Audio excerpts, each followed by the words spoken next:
What's going on, guys? It's Yahavy St Clair Speaks, and you are now tuned in to the St Clair Speak Show. You are now tuned in to the St Clair Speak Show. What's going on, guys? Welcome back to the St Clair Speak Show podcast. I'm your host, Yahavy St Clair, and I am sitting here with another impactful, incredible guest. I am sitting here with Willam Mandrell. This brother is a huge influence in what he's doing in building generational wealth. He has a new book coming out now, Cash Flow Secrets, coming out this January 28th. My mind is still in 2020, but my mind and body is about to get in 2021. It's time to get right. This is huge because this is kicking off a brand new year for the St. Clair Speak Show podcast, but also a brand new year for you to generate your generational wealth by learning the game and not only listening to this podcast, but what I want you to do here is take notes, because in this particular episode, I'm going to ask as much questions as possible. I want to know about the book. I want to know, how to build wealth in real estate. How can we get started right now? If there's any questions that you guys might have, feel free to reach out. I'm going to also send these questions and forward them to him so you guys could sit down and have a conversation with Willam yourself and learn more about his book and how he's impacting lives.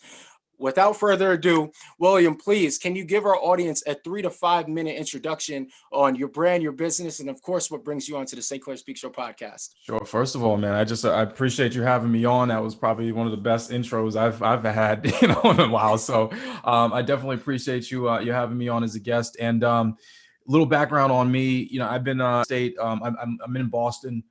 Been in Boston my entire life. Went to school here. Grew up here. Been in real estate since 2006. So close to 15 years now. Bought my first property in 2006. Been a landlord since. I got into the business like most people do. Use that FHA loan to get into that first multifamily, that first two family.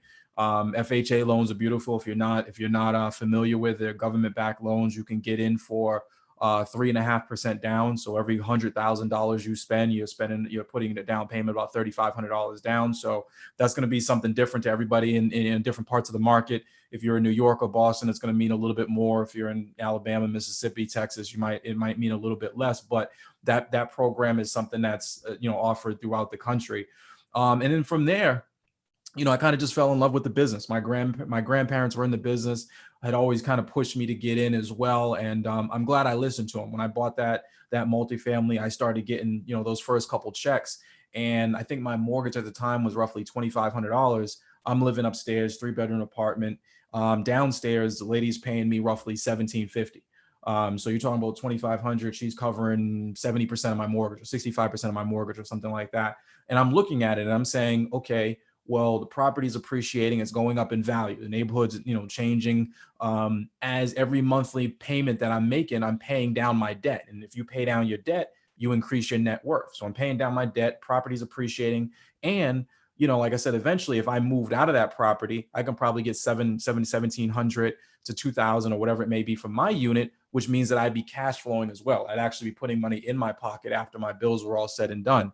Unfortunately, things didn't go to plan. They didn't go perfectly like that. Those of you remember, those of you think back a little bit ago, 2007 stock market crashed. 2008 the housing market crashed. It was probably it was a rough time for me. I dumped a whole bunch of money into the building. I probably put 40, 50, 60 grand of my own money into the building to repairs and everything else like that.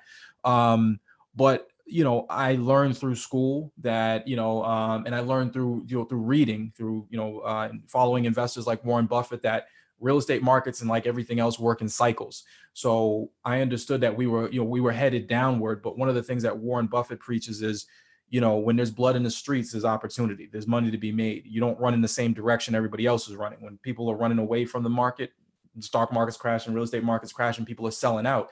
You look for opportunities there. And that's what I did. So despite the fact that I was kind of suffering on this one property that I own, 2009, I encouraged my wife to buy something. 2010, we bought another one. 2012, we bought another one. And some of those properties that we bought in 2012, 11, those things have tripled in value. And that's really when you're building wealth in real estate, is when you can buy at the right time and you can kind of move into markets, not just buying at the right time, but, you know, just buying solid deals. But to speak to the book, part of the reason I felt it was time, I had a great opportunity. You know, when I thought back to 2008, I thought about Warren Buffett, and when the pandemic hit, March rolled around, daycare canceled, kids at home. You know, I'm real estate construction projects are canceled. I can't do any work. You know, I can't go out. Everything's kind of on lockdown. I said, shit, are we headed into another 2008, another recession?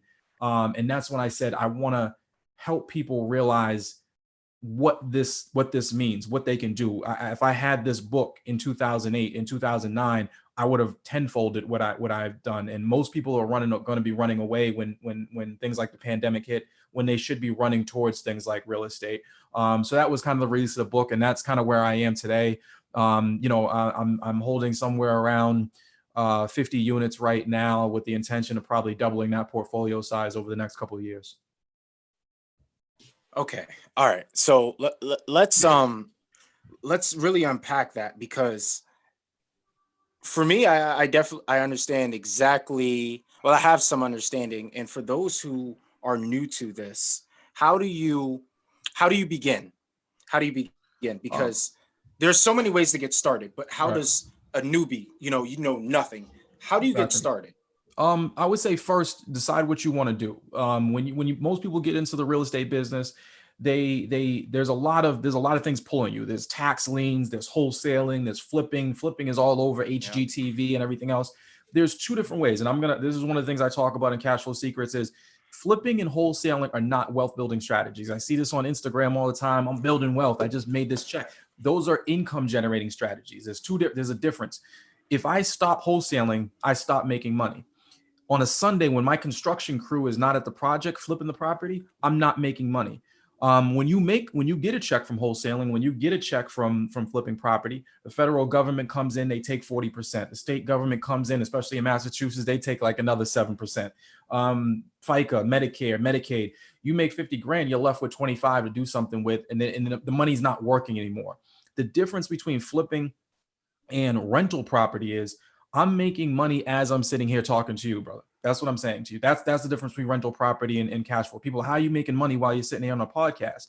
I'm making money because every single day somebody is living in my property, they owe me more money, right? If you say that the rent is $3,000, well, every day that's $100 that you owe me, right? And if you break that down, every hour and every minute, there's something that I'm generating money in my sleep. So that's the difference between income producing property and building wealth. Rental property allows you to build wealth. Every day, these properties going up in value. Every mortgage payment that I'm making, if you look behind me, there's a bunch of bills on my desk. I'm making mortgage payments and I'm paying down the debt. But the mortgage payment came from the rental income from somebody else paying me that rental income. So there's a difference between income and wealth, and you have to decide which one is it that you want to do. You can certainly do both, but just don't confuse the two. More specifically, to answer your question, how do you get in? Most people always get in as an owner occupant. It's very difficult to get in, putting 20% down or 25% down. You want to, get yourself pre-qualified, talk to a mortgage broker. And I talk about this in the book as well. Banks are not the same thing. You want to talk to a mortgage broker, not a bank. Bank of America is great for my checking account. I don't want to get a mortgage at Bank of America. I got a video on my YouTube account why you should throw away your Bank of America pre-approval. It's trash. I won't go too deep into that right now, but talk to a mortgage broker. The difference is Bank of America has 4 loan programs, and you and I are going to go into the bank. And if we don't fit into one of those 3 buckets, they say, no, you're not qualified. And most people walk away thinking that they can never get a mortgage. A mortgage broker is going to come to me and say, Willie, tell me about yourself. I'm going to go give them here's what I have to offer. And they're going to go find me a mortgage program that fits to me. And that's how you get it. The other thing I can tell you about getting started is when you go to get pre-approved, most people say, I took a home buyers program and I went to go get pre-approved. The mistake that most people make is they think that a pre-approval is a pre-approval. You should actually be looking at 3 to 4 pre-approvals for yourself, because here's the difference. When you go get a pre-approval and what the bank hands you and they say you're qualified for $300,000, they're basing that on your income and your work history and your credit score only. When you're going to get approved for a multifamily, the bank now should be taking in consideration the rental income that you're going to be receiving. So I'll give it to you this way. In Boston, there's a lot of 3 families here. So if I was going to go buy a single family, I make 50,000 bucks. I might get approved for 300,000. But if I'm going to go buy a three family, I'm going to tell the banker, I'm going to say, well, the average rent in Boston for a 3-bedroom is, let's call it $2,000, just to make the numbers easy, 2,000 bucks. I'm going to live in unit one. I'm going to rent the other 2 units out for 2,000 bucks a month, meaning that I'm getting $4,000 a month in rental income times 12 months is $48,000 a year. I'm going to take that $48,000 a year and add it to my $40,000 to $50,000 salary. And now I'm making, what is that? $98,000 a year, which requalifies me for $800,000 now. And now I can afford a bigger home. So when you go to get that pre-approval, you should be asking and making sure that you're telling your mortgage broker that you're going after a 2-family, a 3-family, or possibly a 4, depending on your neighborhood as well. Man, I am like, yo, you said so much different things that open different doors as you said it. Number one, I just want to go back to a point you said right away. You said in real estate, you're getting pulled from multiple different directions. Can you touch a little bit more on that? Because I experienced that when I got in looking at wholesaling. Then there's short sales, there's so much. Can you Yep. touch on that? Yeah, I mean, it's like any other business. It's like when people talk about their trade in stocks. I mean, I own a couple of stocks, but I'm a buy and hold investor there as well. I get in, I find value.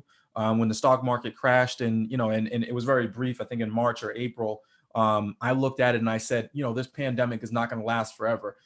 What are the things right now that are going on sale, like hotels and airlines and Uber and things that are transportation? If nobody's moving, then transportation companies are taking a hit, but they're going to come back, and when they come back, they're going to come back strong. So I went in and bought value things, and I hold on to them. Other people are day trading. They're moving through the market and trading things at a rapid pace. Other people are doing shorts and puts and everything else. Real estate is the same way. There's a million different ways that you can get into real estate. There's hotels, there's commercial real estate, everything else. I think for most people, you just have to sit back and say, not that you want to be in real estate, but what are my goals, and what vehicles within real estate get me to my goals? I'm not saying that there's anything wrong with flipping. You just heard me kind of shit on flipping, but there's nothing wrong with flipping, but just don't get it confused.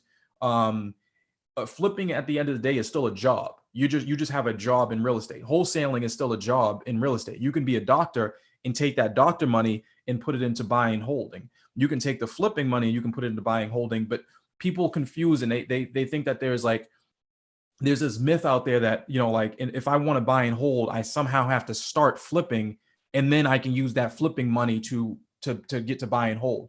There's no correlation there. There's no natural progression. Flipping is just a job that happens to be in real estate. So I guess to answer your question, hopefully this does, there's a million ways that you can pursue it. You just have to step back and say, what am I trying to achieve? I'm trying to build, for me, I'm trying to build generational wealth. I'm trying to build something that I can pass on to my children and make sure that they never have to grow up like I grew up.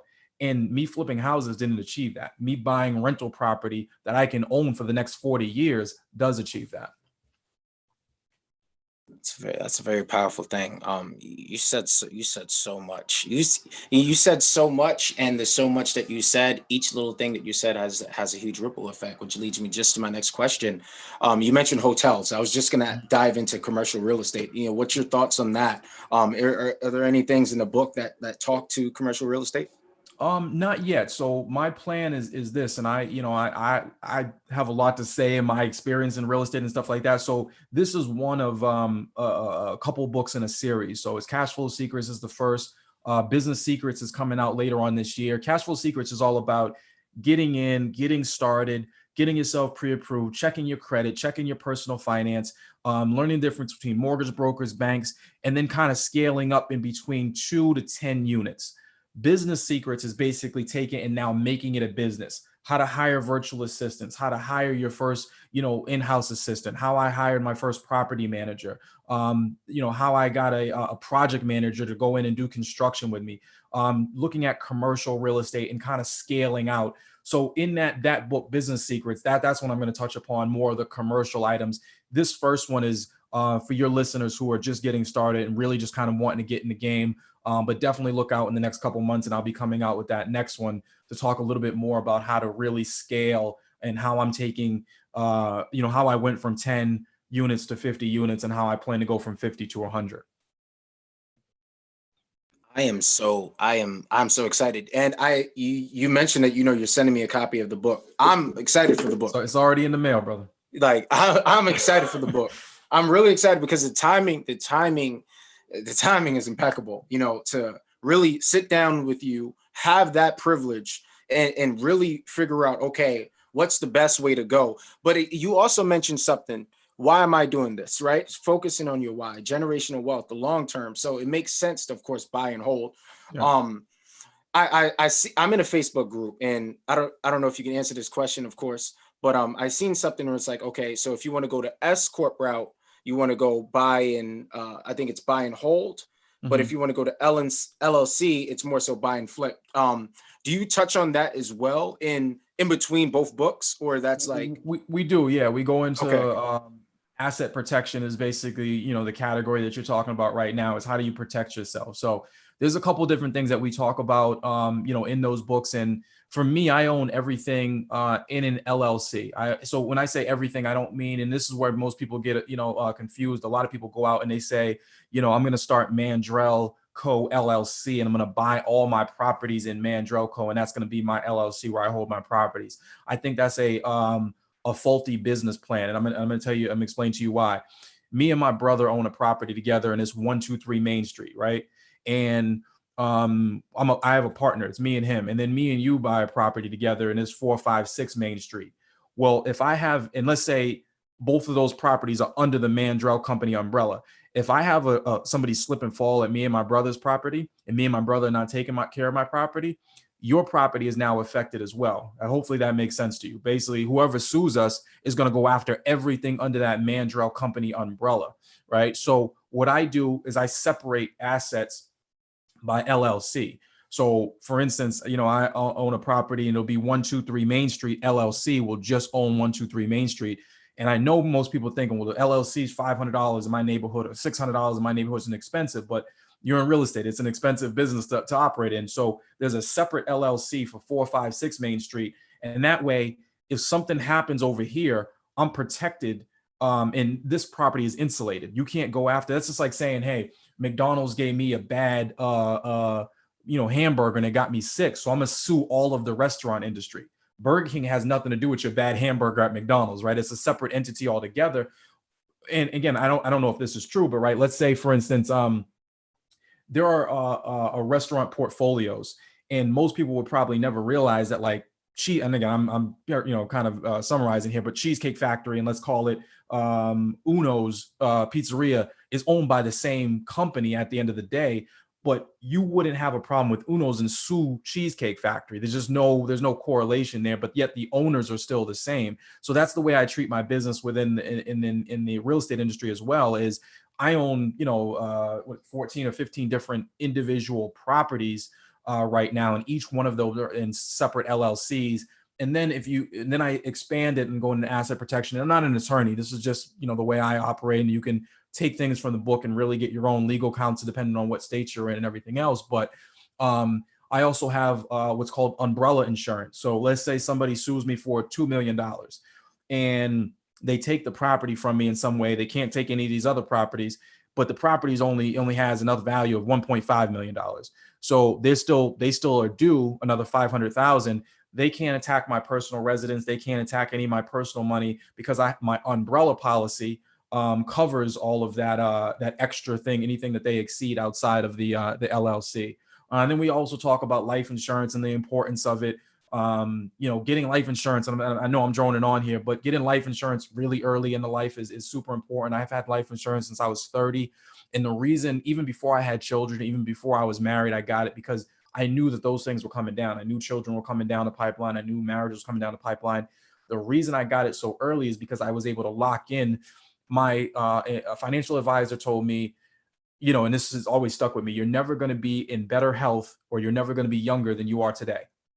As you don't really get in better health unless you're losing like 600 pounds or something like that, 400 pounds or whatever like that. But you're typically not going to be in better health or younger than you are today.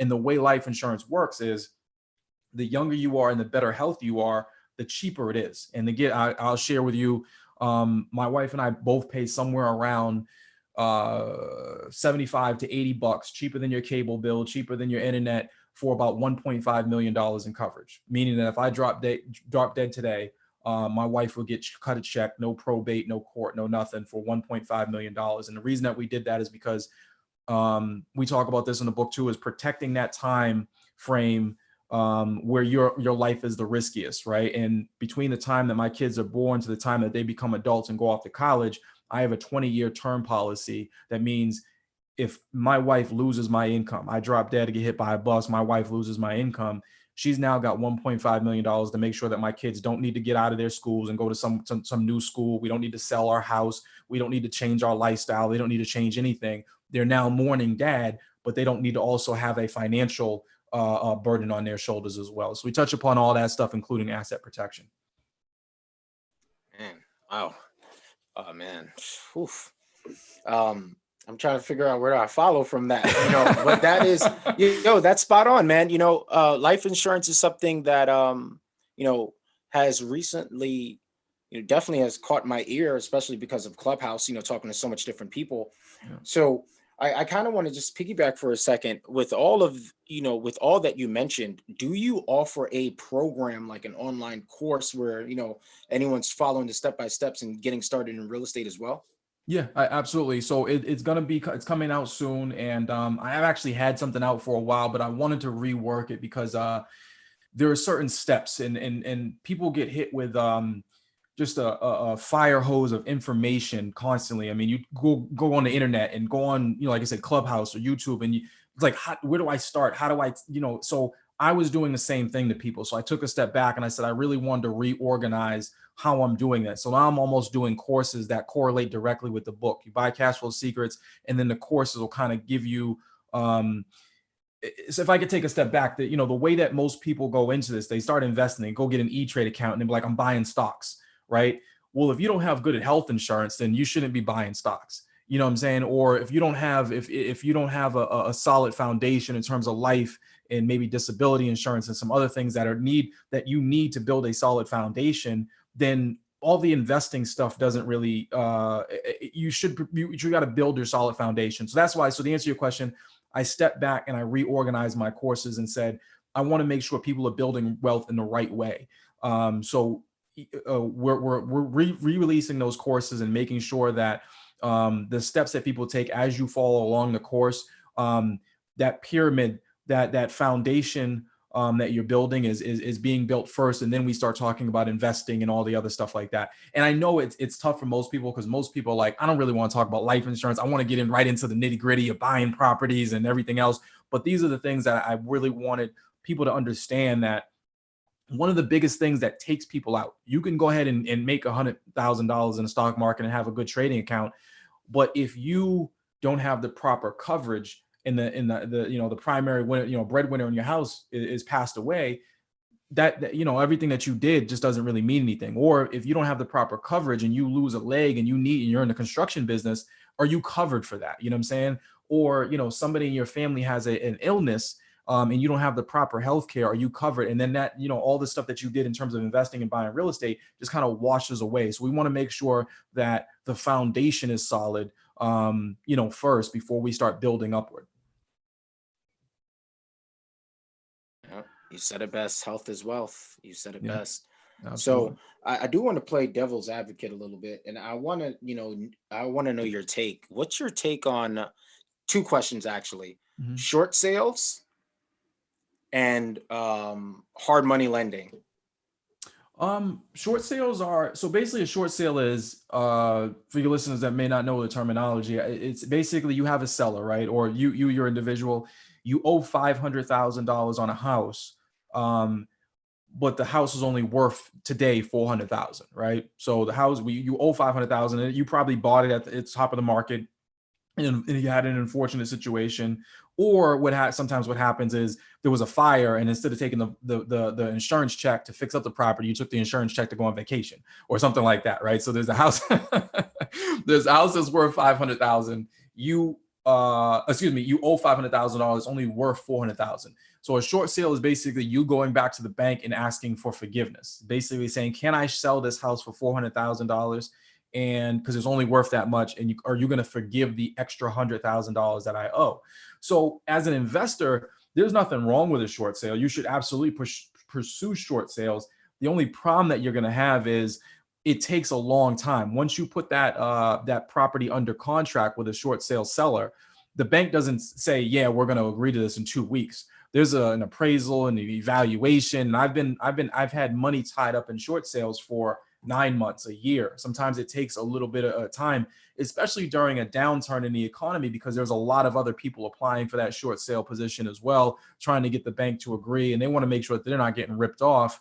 So they do a lot of due diligence, and it takes a lot of time. So as an investor, certainly pursue short sales. Just don't think that you might have to have 4 or 5 different properties tied up at once, thinking that maybe 2 of them or 3 of them actually come through at the end of the day.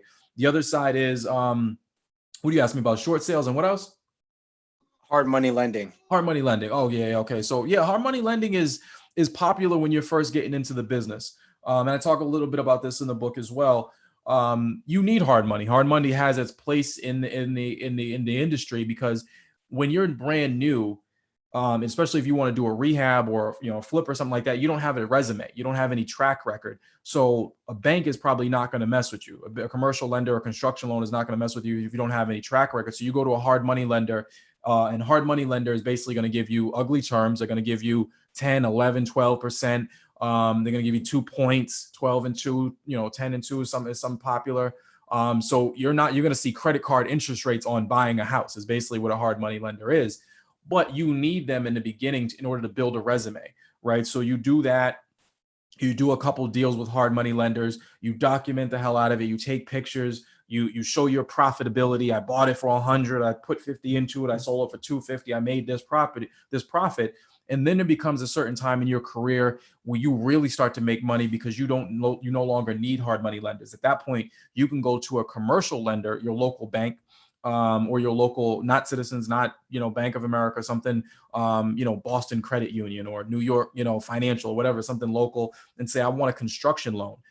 Construction loans tend to be about a point higher than your residential. So today, as we're making this video, I can probably get a construction loan for about 4% versus the 12% that I'd be paying hard money right now. And that's when you really start to make more money, because now I can start to do bigger projects because my interest rate is cheaper. Or you're talking about, especially for the projects that we're doing here in Boston, the difference between 4% and 12% over 6 months might be 30 grand, So man, you're now taking that $30,000 that you were paying the hard money lender and now putting it back in your pocket, just because now you have a resume and you've built up a little bit of something. But hard money lenders, you just got to watch out. They don't care about you. They're not looking out for you. If you own a home right now, there are all types of RESPA laws and HUD laws that protect you as a consumer. When you go over to the commercial side, when you go over to the hard money side, those laws are no longer there. There are sharks in the water, and you got to make sure that you request your contract early, you request your settlement statement or your closing statement early, and you really look at the numbers and question everything, and don't be afraid to negotiate. Bank of America says we're going to give you 3.5% on your loan. Very difficult to negotiate. Hard money lender says we're going to give you 12%. You better negotiate, because they're probably not giving you their best option right off the top. I was at a point where I was actually, I was looking into, inquiring about private lenders, hard money lenders, and seeing what's the best route to go. I recently purchased a Airbnb course. So I'm with you on the rental, which leads me to, of course, my next question. So I want to know, your take on Airbnbs. But I'm looking for, as actually these questions, really good questions, but I'm definitely looking for direction too, because I'm someone that, as you mentioned, as early in the interview, multiple different options, and you end up not doing anything.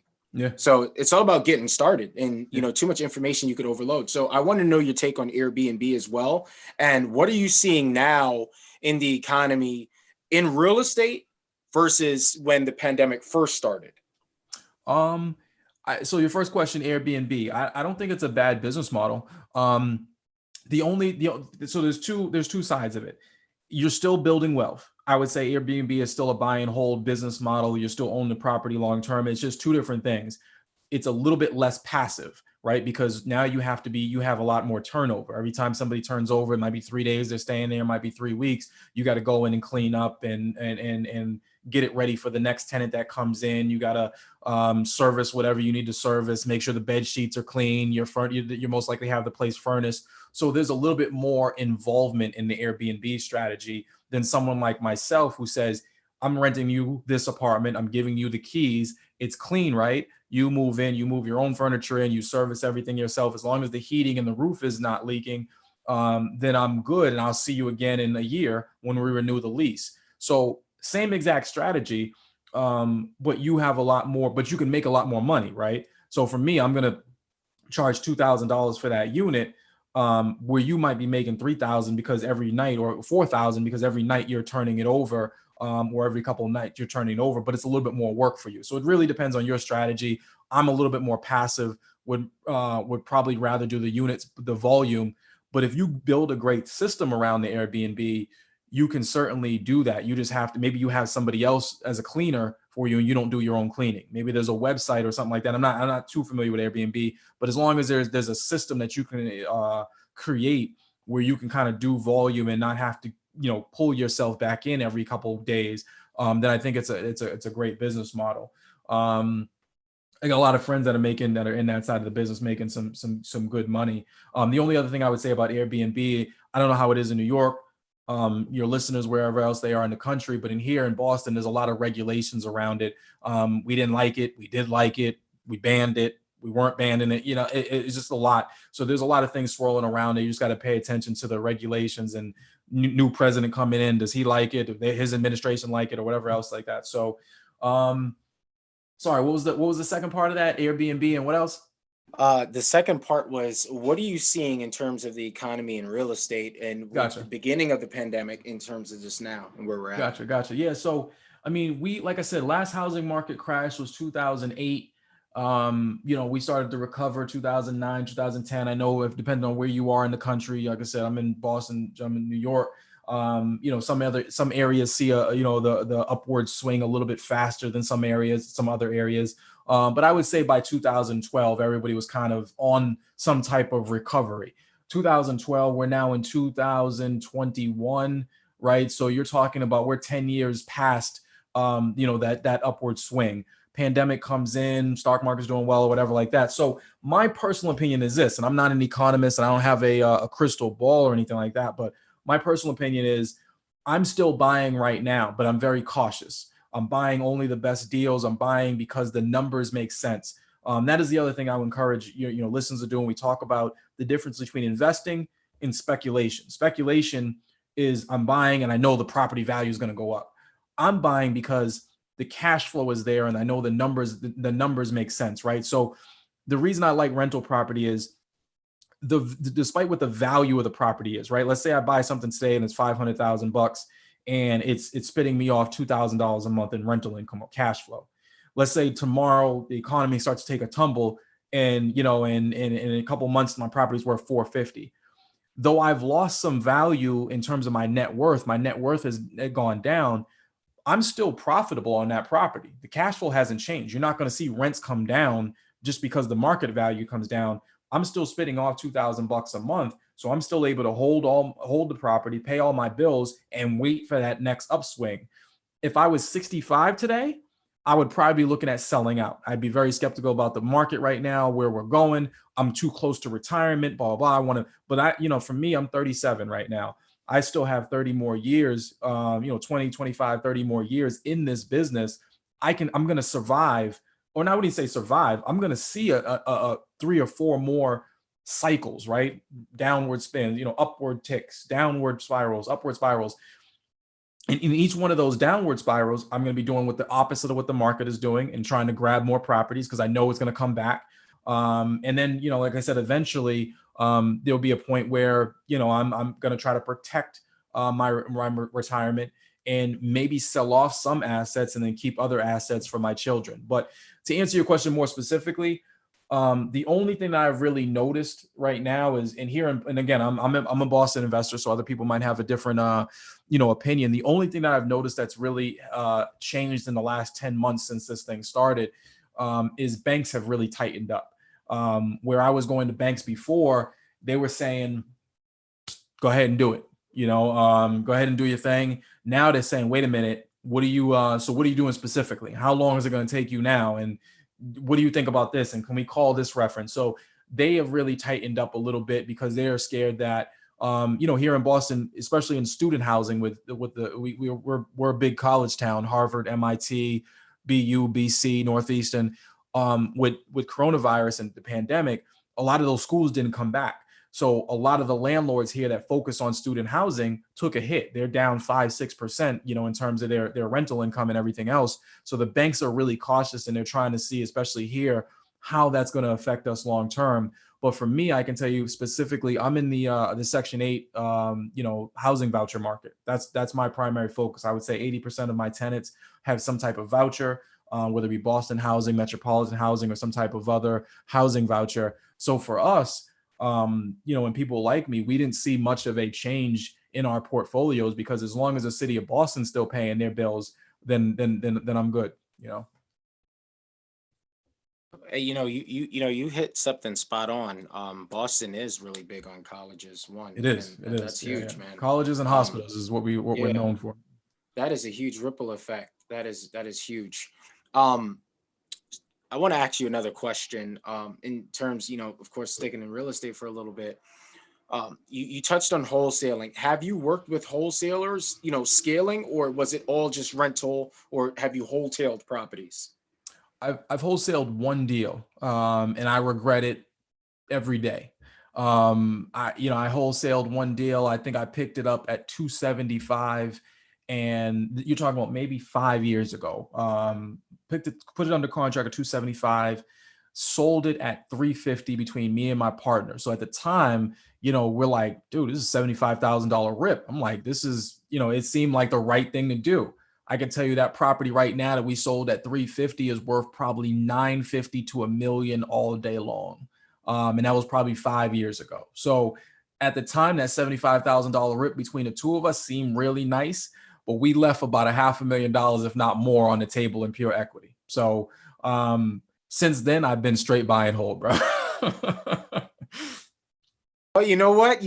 Oh man, you said it. You said it. Oh my gosh. It's tough, like I said. But on the other side, I have worked with a lot of investors, a lot of wholesalers that I bought property from, but I've only done one wholesale deal on the on the seller side myself. But I bought a bunch of properties on the contract right now from local wholesalers who are, looking to make a name for themselves. Awesome. Perfect, man. You know what? I'm glad to have you in my network, my friend. Basically. Yeah, pretty much. I do virtual, whatever my buyers want. And clearly, I'm going to attend to you, of course. And, you tell me what we're looking for, and we talk about that offline. But, yeah, man, you said something, and I think one of the most impactful things that we could do as human beings is learn from each other's experiences. And you said you left a lot of equity on the table with that. Yeah. And you going back to something that you mentioned earlier in the interview, what are you in this for? You're in for the long term. So it just makes more sense to go with the rental.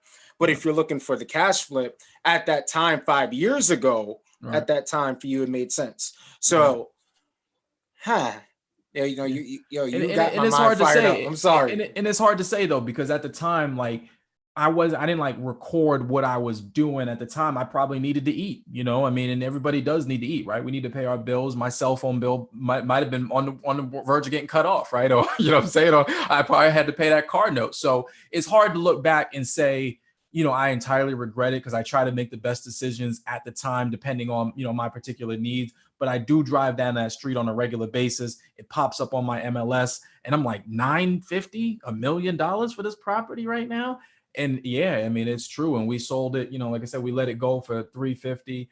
The only other reason, no, I wouldn't even say that. I would say, yeah, it just, you can't really question what you're doing at the time, but the more you think about the long term, I think the better off you'll be, especially if you're young. If you're in your 20s and your 30s or your 40s, really kind of think about the next 10 years. You're still going to need money. You're still going to have, a need for, financial security. So if you can take, for me, I was always aggressive from the beginning. I had $100, 60, 60 bucks went towards the future, 40 bucks went to right now. That's not easy for a lot of people to do, right? But I would say if you get $100, if you can put 20 towards the future, 30 towards the future, I mean, I think you'll be well off. Yeah, that's a good way to look at it. I like that. 60 towards the future, 40% towards the right now. Yeah. I like that. I like that. So, how do you, you have, being successful, it comes, comes with a lot. It comes with a lot of pressure, right? Right. For some, but how do you unplug? How do you reset? How do you rewind? How do you stay so focused? How do you stay in your zone? Like, how do you do it? Yeah, like how do you do it, man? I love this business, and I think that's the thing about it is it wasn't. I love. It wasn't just about making money. It was, and I truly love to like go in there and just buy something ugly and just fix it up and tear it all apart. And I get the best of both worlds, really, because I understand why people love flipping properties. They get to go in and tear some things apart and buy new appliances. You get to shop. You're getting paid to shop, right? I get to go to Home Depot and buy new appliances and tile and put my vision together, and somebody's going to step back and be like, that's cool. At this point in my life, I get to have both, because all the properties that I'm buying are beat up properties. I'm not buying anything at market value anymore. I'm going out and buying. My typical business model is this, to give you, and again, this is not going to resemble the rest of the country, because I know, like I said, I'm in a very high price market, but typically I'm buying a 3-family at about $600,000. I'm probably going to put about $200,000 into that deal, and it'll probably be worth $1 million when it's all said and done. So I get to spend $200,000 in the tile store, the Yale, at the appliance store, wherever it may be. And then on top of that, I'm also creating equity for myself, because at the end of the day, the property's worth $1 million, and I only owe about $800,000 on the property. So every deal that I find, I'm probably creating $150,000 to $200,000 in equity just from increasing the value on that property. So it's really the best of both worlds. But to answer your question, I love what I do. In terms of unwinding, I have 2 young kids at home. I spend a majority of my time with them, 1 and 3, or going on 2 and 4. And this last year has been tough, though. I mean, with the pandemic and everybody being in the house and just kind of but for me, I also love teaching, man. I truly believe, for me, I'm, a relatively young Black man, in America, in a white collar business. And I think it's important for me to get myself out there and just educate the public and let people know, and be visible, and let people know that this is not something that, is reserved for somebody else. You can do this too, and have a certain level of success with it. I think that's what, why I'm on, shows like yours and others, and just kind of letting the public know that, no matter where you come from or where you, I grew up in the projects here in Boston. My wife did as well. So it's not like we were, the only benefit that I had that I think most people don't is my grandmother did this and gave me a kind of a roadmap, right? But it's not like we were handed, this company, this thing to run. We started up from her buying her 3, me buying her 2, we trading up and getting, taking some cash out and buying the next one. And this is something that's repeatable, indefinitely, because there is no tech solution for homes, right? It's not like Amazon's going to come out with Amazon Home next week and we're all going to be living in bubble. You always need a place. Real estate is real estate. We're always going to need a place to live. We have for centuries. And I think that if you learn the business of real estate, it's something that you can pass on from generation to generation. So I just think it's important for, just get myself out there and just show other people that this is something real, regardless of your background. Ways that you can pursue it. You just have to step back and say, what am I trying to achieve? I'm trying to build, for me, I'm trying to build generational wealth. I'm trying to build something that I can pass on to my children and make sure that they never have to grow up like I grew up. And me flipping houses didn't achieve that. Me buying rental property that I can own for the next 40 years does achieve that.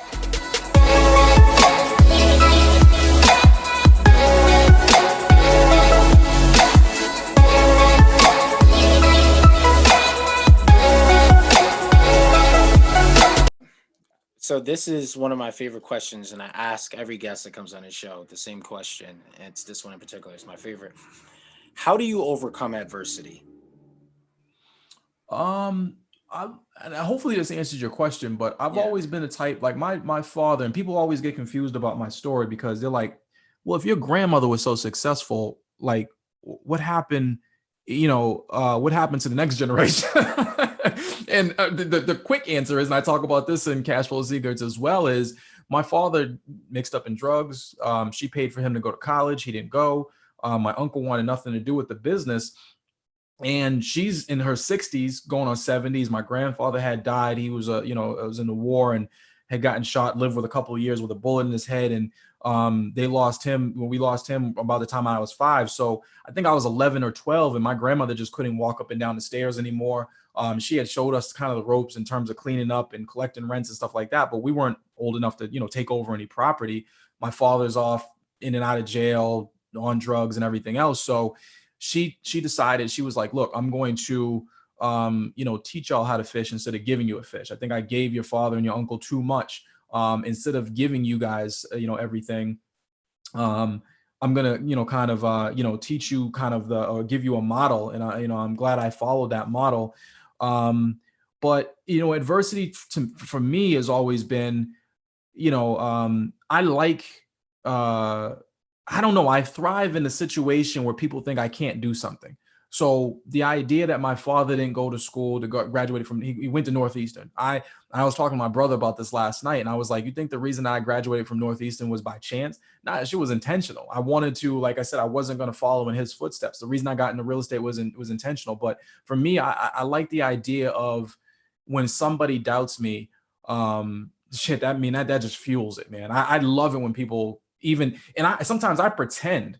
I'd be like, oh, he looked at me the wrong way. He don't think I can do it. You know what I'm saying? I hype myself up, you know what I'm saying? So I'm like, I don't know. That's just the way I've always been. I never, if you think I can't do something, I'll get it done next week. That's just always the way I've been. So. Oh man, yo, and I tell you I can tell you right now, that little clip, that's a clip right there, because that's what we're gonna roll with. Yeah, we gotta roll with that one, because it's spot on. Adversity. When I started in this journey in real estate wholesaling, I was doing a process of making cold calls, and you got to have tough skin for this business. Number one, and I learned that right off the bat. I got people cursing me out. Don't you ever call me again? I'm gonna find you. I'm gonna break your fingers. I'm getting all types of threats, man. They was really threatening me, and I'm like, you know what? There has to be another way. There has to be another way, and real estate wholesaling just can't be it. And through the process of, let's say, failing, I can't say I failed. I didn't fail, but attempting, so much different doors started to open up, and I just started to really, I just started to listen and understand. And listening to what you said today, it just really makes sense. It just goes back to my why. I'm a dad. My daughter's about to be 2 in April. That's my why, right? Generational wealth, playing the long term. So why would I want to do wholesaling, right? I mean, obviously for the passive for right now, but to go long term makes sense. But you hit so much, like, just right on the head. Which just leads me to my next question, because I really want to kind of like switch gears and ask you a little bit more about the book, if you're okay with that. I want to know, absolutely, what are some things that, in the experience of writing this book, what has that taught you? During writing the book, that you can simplify a very complex process. I think that's what it is. It took me some time to go through and document. I had to step back and ask myself the question. Like I said, if I'm getting started today, what are the things that I need to do? And get myself pre-qualified, understand my credit. A lot of people don't pay attention to their first personal finance. They have no idea what their net worth is at any given point. You have to understand, I look at net worth, and I know I'm going off on a tangent here, but I looked at playing the game of Monopoly. I used to love playing the game of Monopoly, and people always ask me, what is your next move? Well, you have to determine where you are in the game in order to know your next move. And, that's what, understanding your net worth is. But dude, I go off on so many tangents. I forgot what your question was, bro. I just You good, man. Listen, man. You good, man. No worries. But the book, the process. No, you said the process of building the book, man. Yeah, I just that you can simplify the process. And that's really what it comes down to, man. Real estate, there's a lot out there. There's a lot of information. But Cash Flow Secrets is really all about just kind of how do I build something that's going to last? And that's what I wanted to do. And the other reason I'm doing it this early in my life was not just because of the pandemic. I already had this kind of on the docket. The reason that I wanted to kind of battle all the objections.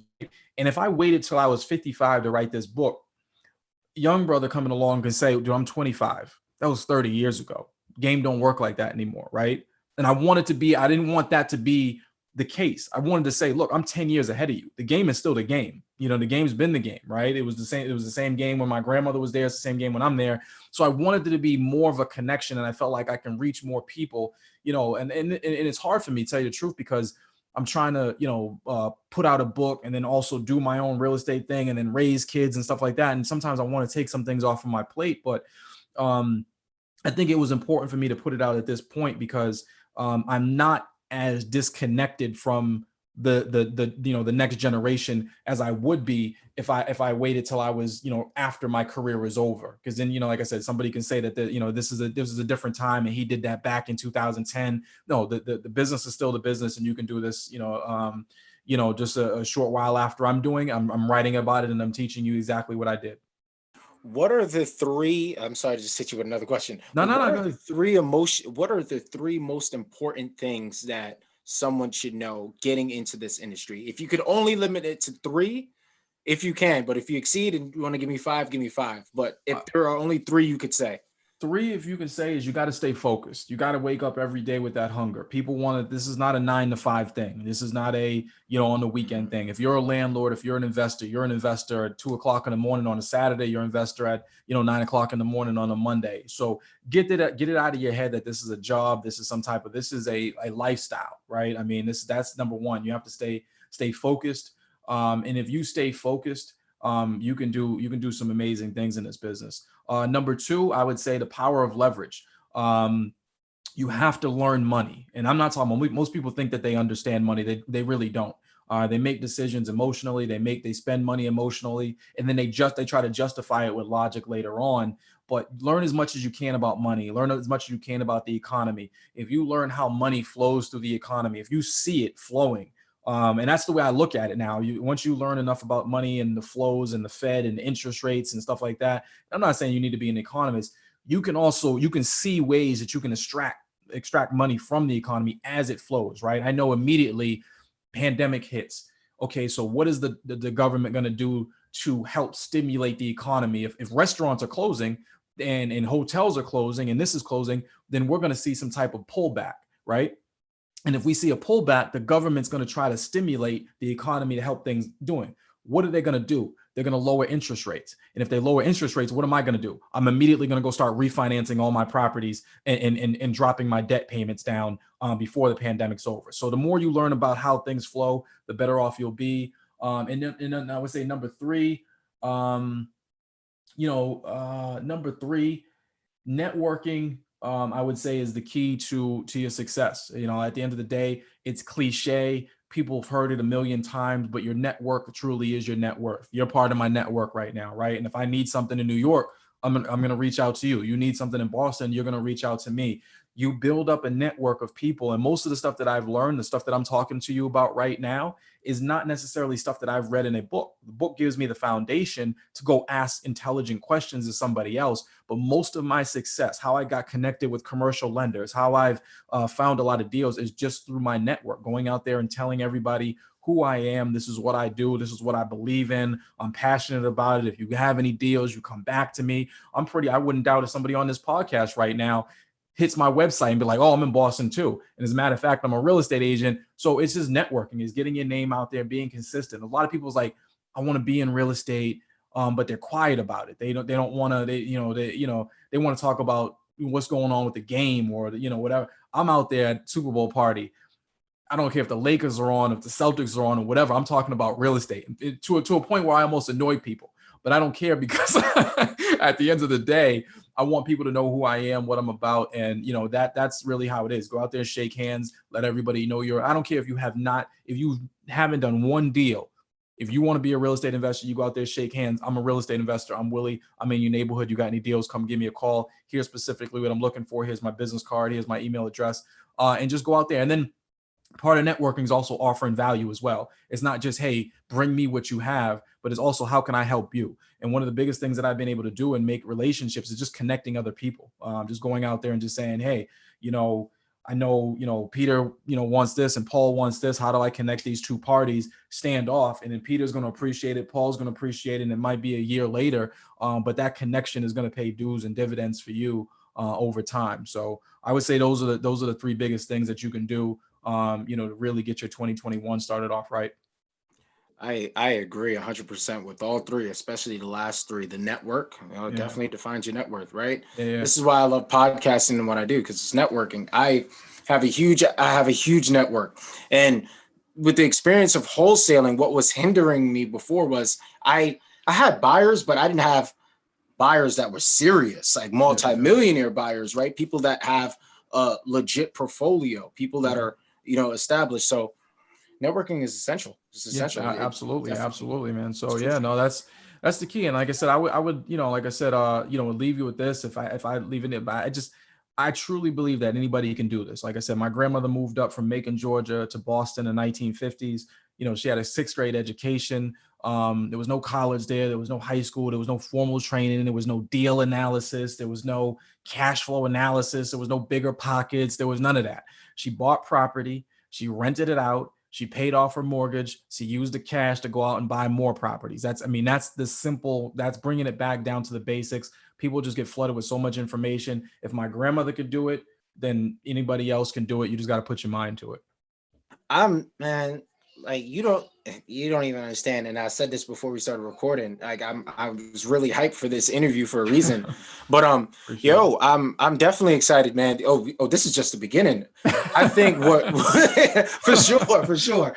I think what we could do, we could go anywhere from this point. We were talking about Clubhouse, and I kind of want to touch on that for a little bit. It's great. It's a great platform for networking. In my opinion, it's definitely the new Black Wall Street. So many different like-minded individuals, and access to potential clients, prospects, people that are looking for exactly what you're looking for. Hosting a room, I'll definitely look forward. I got to add you once we get off, but connecting with you on there, and getting more people to connect with you and tune into and subscribe to this episode in particular, what you're doing right now. And I want to connect with you in the future as well for maybe like an online thing where you could definitely talk about this and have people opt in. Someone was just telling me about Eventbrite affiliate marketing as actually my last guest, not to ramble, but a lot of things this year. One of the things that I'm definitely focused on in this podcast in particular is dipping into my network, using my resources. I know Catherine offers this. Hey, Catherine, I think it's great for you to talk about ClickFunnels. You talk about real estate, for example. Yeah, absolutely. But man, like I said, if you have a room set up already, and like I said, you wanted to bring me on as a guest or something like that, I can certainly do that. That way, like I said, if you already have the platform, I don't mind coming out and speaking to that existing platform that's already there, man. So however I can help, bro. That's part of the network, man. That's part of us, collaborating together and seeing how things play out. But however I can help you, definitely reach out and we'll see what we can put together. I want to ask you this. What was it like making $1 million? Because I want to know, because I stay up late. I fantasize about it. But for me, I just want to know. You know what? I tell you this. I hopefully I can give you this as a good analogy, right? So if you look at statistics, and I look at national statistics, and I look at local Boston statistics, and I think I can't remember, like the average net worth for someone my age at the time that I hit it was like 200,000 or something like that, or whatever like that. And even regardless of age, most people don't become, like I said, multi-millionaires. So I'll give it to you this way. When I was younger, I'm a young Black man, and Boston has its history of all types of things regarding race or whatever like that. So you go into, upscale restaurants, and my wife is Vietnamese. So we go into, upscale restaurants, and there's always this thing like, are they judging us? Are they looking at us? Or do we belong here? Do we have, this person probably, drives an Escalade, whatever like that. Once you hit that certain place, I'm not saying that all that goes out the window, but you start feeling a lot more comfortable about yourself going into any environment. You know what I'm saying? So when I go into wherever now, I'm like, statistically speaking, I belong here. Y'all, you know what I'm saying? There's a couple of y'all that don't belong here, if anything. So I guess it just makes things.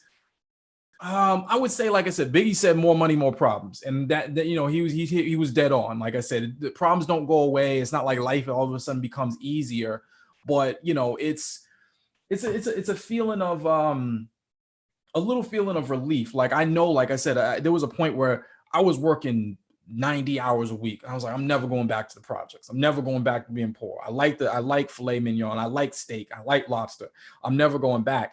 And you start to hit to a certain point where you're like, I'm good. I'm not going back. Now it's just a matter of how far do I want to take it versus, am I going back? And even if I lost everything today, just the shit that's in my head, it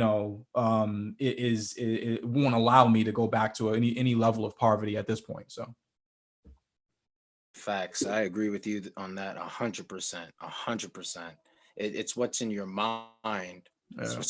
It's what's in your mind. That's the most powerful thing. Yeah. And I mean, it clearly got you where you're at. Yeah. I mean, it's just like I said, you continue to educate yourself. You continue to, be better and do better. And then, the other thing that I would leave with is, there's a lot of people that think, well, if you got this and you got that, why are you still going out there and, doing whatever? Well, I still have nieces and nephews and cousins and mothers and in-laws and everything else. And despite the fact that I've got some level of success, right, there's still a lot of people that I need to help out there. There's still friends and family and everything else. So the money at this point is not necessarily all about me. It's how do I secure my financial future, and then look outside of my immediate family and saying, how do I make sure everybody else is eating as well? How do I make sure the kids that I grew up with are having? That's one of the things I've started doing in the last couple of years is the kids that I grew up with, pulling them into the business.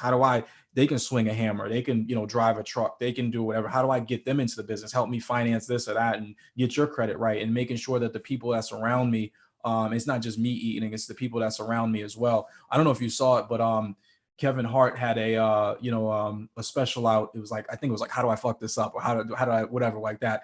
I can't remember what the title of it was, but it was about just him and his crew around him, and I was inspired by that. I'm like, I watched the last thing, and I'm hyped because I'm like, this is what it's about, buying your crew, he bought his crew cars or whatever like that, and just everybody had a job. He's got dude boss with him that runs like his sports and athletics side. He's got this guy over here who's promoting him, and he's his writer and everything. So it wasn't just about him. It was about how do you bring up the people around you as well. And that's really where I'm trying to take it now, is how do I just making sure that I'm not at the top by myself, but making sure that, like I said, there's others up there with me eating as well. Man, you old school, man. You old school. Like you like an OG, man. When the OG dropping gems, man. Like I'm really listening. Like in this interview, I'm really listening, ears open on game, because you're really dropping some gems. You're dropping knowledge. Look, I've interviewed people that I could always tell when, I'm not going to say when someone's withholding information, but Yeah. I always know, right? And you touched on so much different things, man. And I'm just grateful to have you on the podcast. No, Of course, like I said, man, I appreciate you having me on. And like I said, the goal is to, just to get the word out there. And I really believe that, like I said, we're the next generation, man. I'm looking at it like, I'm not a Martin Luther King or anything like that, but I just feel like, what I'm saying, we go out there and preach the word, man. And, like I said, he was talking about civil rights, and now, like I said, our generation, it's time for us to start closing the wealth gap. It's time for us to start teaching each other about money, and about real estate, about stocks, about other investing in businesses. And, I want to branch out as well. I want to start looking at other opportunities in vending and, and everything else that's out there. In terms of other business opportunities. But yeah, man, I think it's time for us, to start pulling, each other together, pulling each other up, and just kind of and making making a name for that next generation. Yeah, you know what motivates this podcast episode even more is, what was going on yesterday, right? You got people Look, I ain't gonna even talk about. I tried not to talk about politics. That's all you have to do is what's going on yesterday. Everybody. Yeah, what was going on yesterday? Y'all know what y'all was talking about. Say. Climbing up them Capitol walls, but you can talk about that. Yeah. But you know what? I use that to be honest with you. I definitely use that as hell yeah, that's motivation right there. You know, to fuel that Black Wall Street and like, look, let's go here. Because to be quite honest with you, I've learned more from Black entrepreneurs, successful Black businesses, more than the white man has taught me. And I also learn from experience too. And we learn from taking action, and we also learn from failure. But we have the opportunity to go out here and create the lifestyle that we want. And it's all based on our decision making. And you gotta tap into that mindset. You got to tap into your network. This episode, and I really want to leave you with this, man, because you don't even know what you did. So that's the thing. You don't even know what you did. And I just want to say thank you and give you your flowers in that regard, because you know, you came on the podcast and you reached out, sponsored by Fiverr. You gave me the opportunity to, you know, learn a little bit more about your story and your backstory, the book, of course, and your business. So I want to ask you one more question before we end off. What are some things that people could look forward to in 2021 with your brand, your business, and the book and everything else? With me, I would say, you know, hop on the YouTube channel. I'm at, you know, /W Mandrell, or YouTube /W Mandrell. I'm dropping like 300 educational videos this year. That's my goal, is to really just kind of put myself out there. We're talking about everything from, you know, the bad side of being a landlord and all the, you know, the BS that we go through. With Landlord Wars is a series that we're putting out there. I'm taking you through all of my rehab, all of my properties. We're actually closing on a 3-family tomorrow, and we're going to get the video crew out there and just record everything from how I evaluate deals to how I look at the property to did we successfully hit our numbers. So I would say first, you know, subscribe to that channel, get out there. There's going to be a lot of information about just everything from wealth building. Definitely look out for, you know, Cash Flow Secrets dropping on Amazon on the 28th of January. And then there's a couple more books coming right after that. You know, I got a lot of stuff up in my, you know, a lot of stuff in my head that I really want to just kind of, you know, put out there and hopefully help a lot of people. So, you know, and then, like I said, if you're looking for, you know, a free consultation, I do 30-minute calls with people, just kind of, I do some coaching, do some mentoring, but to kind of see if you're a good fit. On my website, it's mandrellco.com//coaching. You can hop on there, sign up, open up my calendar, get on a 30-minute call. And then we can talk about your personal finance, your personal situation, and seeing if you're a good fit for one of our programs as well. Absolutely. Oh my gosh, man. You know, just to be a resource, man. I don't even know what to say. I don't know how to say thank you, because it's like, look, for me, I just want to say this. For me, and this is why I love podcasting. When I have that, it's like, it's more than a job interview. I get to, okay, what made you a CEO? Oh, how do you respond to this? And when you study successful people, it's just a way to have it. And it's so interesting. And I listen to your story. And again, I just want to say thank you, man, because you definitely, to see someone that looks like me doing what I want to do and establish and, you know, creating and cementing generational wealth, that's huge, man. That's inspiration, man. So I took my hat to you. Salute. No, and that means a lot to me, man. That's why I'm here. That's why I'm doing this. That's exactly what I want. I mean, the goal with the book and all this stuff is, I mean, the money, like I said, I mean, I'm not people. I don't know if anybody's an author out there, but you don't make a ton of money writing books. That's not, as if you want to get rich, that's not the, you know, the best path to go. The goal really is, I want people like yourself and other people to come back 5 years from now and say, dude, I read Cash Flow Secrets, and that was what the jumping off point, or that pushed me, and that made me go into this and dive a little bit deeper. And, you know, like I said, and for me to kind of look back and say, you know, I helped some people do that. And it was, you know, like I said, I've been doing this in Boston for a long time, but part of writing a book and part of opening myself up on more of a national stage is because I understood that there were other people in other states and other, you know, parts of the country that also needed that push as well. So that would be really, you know, the killer for me, is, you know, having people come back a few years and saying, hey, I read that book, and I appreciate what you did. And like I said, and putting yourself out there. But yeah, man, that's really it. So I appreciate you saying that, and I appreciate you having me on. So thank you for stopping by. I'm excited for Cash Flow Secrets to actually get here and for me to get started. I'm jumping back into wholesaling myself. So I'm definitely, if there's any, like, I'm definitely going to message you, of course, and ask you, of course, more so what you're looking for. But I'm excited to read this book. That's going to be the first book I'm going to tackle this year, and I want to start off with yours. So Cool, man. I appreciate it. So that's going to it's set the definitely tone. on the way. It Yeah, was let's dropped do off it. at the post office not too long ago, so it'll be there. It'll be there shortly. But yeah, man, like I said, if I can help with anything, definitely reach out. And like I said, we'll definitely connect. Oh yeah, I'm definitely going to connect. So I want to wrap this up, guys, and I want to thank you for streaming this episode of the St. Clair Speak Show podcast. I want you guys to click all of the links that are in the description. Cash Flow Secrets will be available on Amazon January 28th. The link is in description. Click the link. Click the links to his website as well. Tune in, subscribe, sign up, get on the consultation call, order the book. All this game that you learned in this podcast interview, and you ain't going to buy the book? Come on now. Don't do that. Schedule the call. Schedule the call. There's so much ways to build wealth in real estate. 2021, I wanted to, really talk to you guys and tell you, look, now is the time. Okay. You see the guest. You see what he's doing right now. You see what's going on. Willam Mandrell, Multi-Millionaire, Cash Flow Secrets. It's that time. This is the St. Clair Speak Show podcast. Don't forget to like, share, and subscribe to the St. Clair Speak Show podcast. Now streaming on Audible, Pandora, iHeartRadio, Spotify, iTunes, Google Podcast, Overcast, Radio Public, YouTube, and Facebook. I'll see you in the next one.